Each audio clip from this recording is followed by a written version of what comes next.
नमस्कार. रिअल मराठी न्यूजमध्ये आपले स्वागत आहे. बातमी आहे अंगणवाडी संदर्भात अत्यंत महत्त्वाची. काय आहे बातमी सविस्तर पाहूया. तत्पूर्वी आपण या चॅनलवर नवीन असाल तर असेच नवनवीन व्हिडिओ पाहण्यासाठी या चॅनलला सबस्क्राईब करा.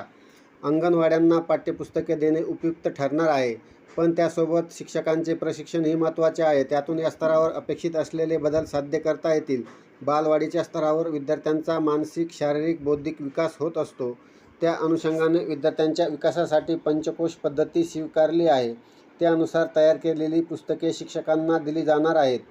बालभारतीकडून पाठ्यपुस्तकाची निर्मिती, छपाई करून अंगणवाड्यांना पुस्तके वितरित केली जाणार आहे. त्यामुळे उच्च शिक्षणात होत असलेल्या बदलापाठोपाठ आता पूर्व प्राथमिक स्तरापासूनचे बदल सुरू होणार असल्याचे स्पष्ट झाले आहे. सोलापूर जिल्ह्यातील जिल्हा परिषदेच्या सुमारे 150 ते 175 शाळांमध्ये सेमी इंग्रजी वर्ग सुरू करण्यात येतील. त्यासाठी विद्यार्थ्यांना जिल्हा परिषदेकडून पुस्तके आणि शिक्षकांना प्रशिक्षण देण्याचा निर्णय जिल्हा परिषदेच्या शिक्षण समितीच्या बैठकीत घेण्यात आला आहे. दरम्यान असा धाडसी निर्णय पहिल्यांदाच जिल्हा परिषदेने घेतला असून त्यामुळे निश्चित जिल्हा परिषदेच्या शाळांचे पट वाढेल असा विश्वास मुख्याध्यापकांना आहे.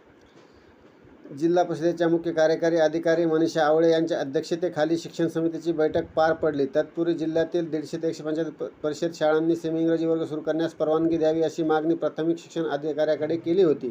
त्यानुसार त्या शाळांना सेमी इंग्रजीचे वर्ग सुरू करण्याचा निर्णय या बैठकीत घेण्यात आला. तसेच या वर्गातील तथा शाळांमधील विद्यार्थ्यांना जिल्हा परिषदेकडूनच पुस्तके पुरवली जाणार असून शाळावरील शिक्षकांना प्रशिक्षण देण्याचेही यावेळी ठरले.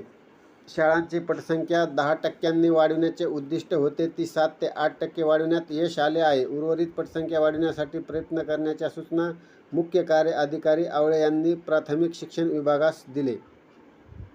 शाळा एकत्रीकरणाचा अहवाल.